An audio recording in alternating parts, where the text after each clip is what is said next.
Good evening, ladies and gentlemen. Welcome to our MISAT Bulletin. And we shall start with our headlines. Fidel Castro's ashes interred in a private ceremony. Italians vote in referendum and Renzi vows to quit if he loses. And moving on to our details, starting with Iraq's fighting.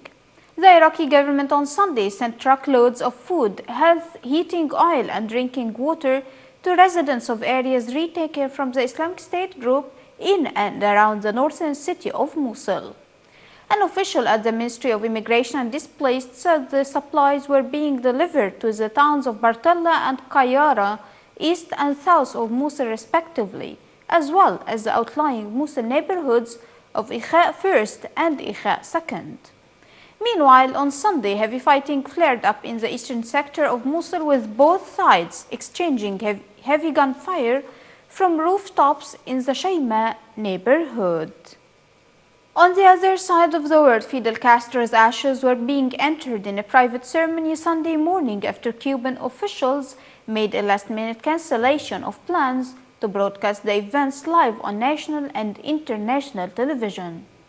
The remains of the man who ruled Cuba for a half-century left the Plaza of the Revolution in the eastern city of Santiago at 6:39 a.m. Thousands of people lined the 2-mile route to Santa Eugenia Cemetery, waving Cuban flags.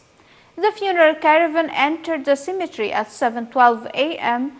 The Cuban military fired a 21-gun salute, and crowds at the entrance to the ceremony sang the national anthem. Then the ashes were entered inside the cemetery. In Rome, Italians vote on Sunday in a referendum on constitutional reforms.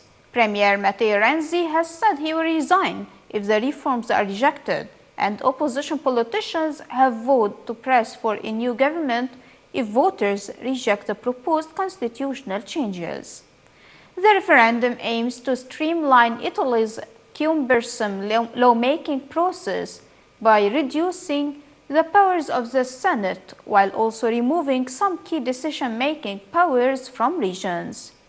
From another aspect, more than 46 million Italians were eligible to cast votes from 7 a.m. until 11 p.m., while another 4 million were registered to vote abroad.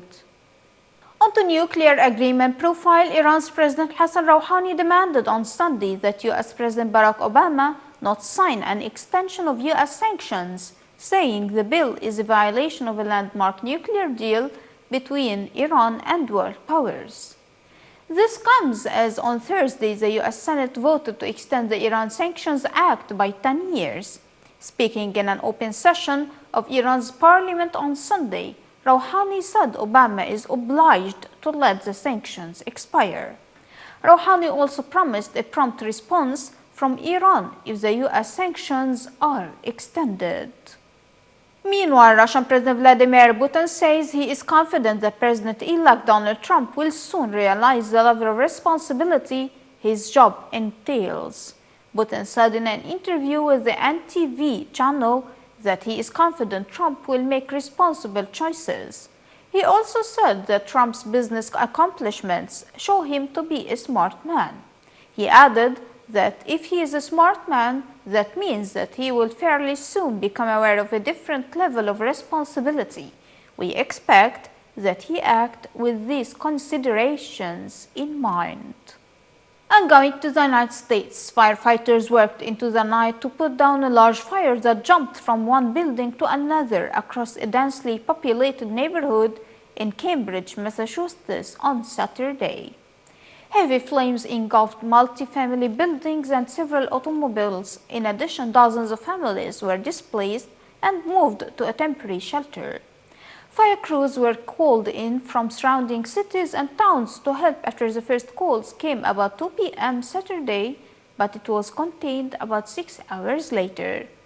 From another perspective, Cambridge police spokesman said 7 buildings were on fire, while some witnesses said the fire started at a residential building undergoing renovations. On another side of the world, Indonesian rescuers on Sunday recovered body parts in the sea where a police plane with 13 people aboard is believed to have crashed the previous day. The light aircraft lost contact on Saturday on the way to the island of Batam, which is near Singapore, after taking off from an island off the southeast coast of Sumatra. Meanwhile, a National Search and Rescue Agency chief told the news conference that remains probably of the victims were found in the area where villagers earlier retrieved a seat and a bag containing a cell phone and police documents. He added that an oil spill was also found in the area.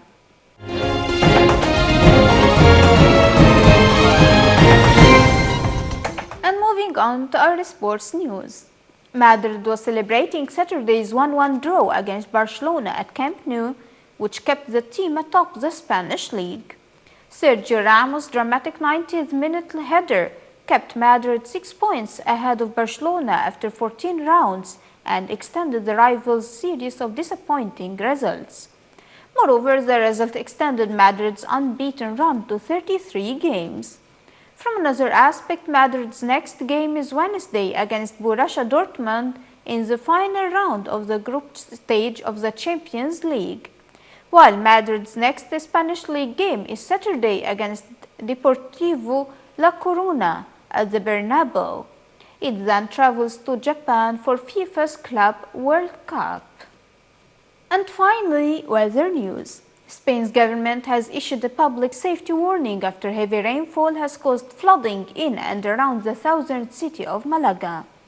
The National Weather Service has issued a red alert for extreme danger, its highest level of warning for the area near the tip of the Iberian Peninsula.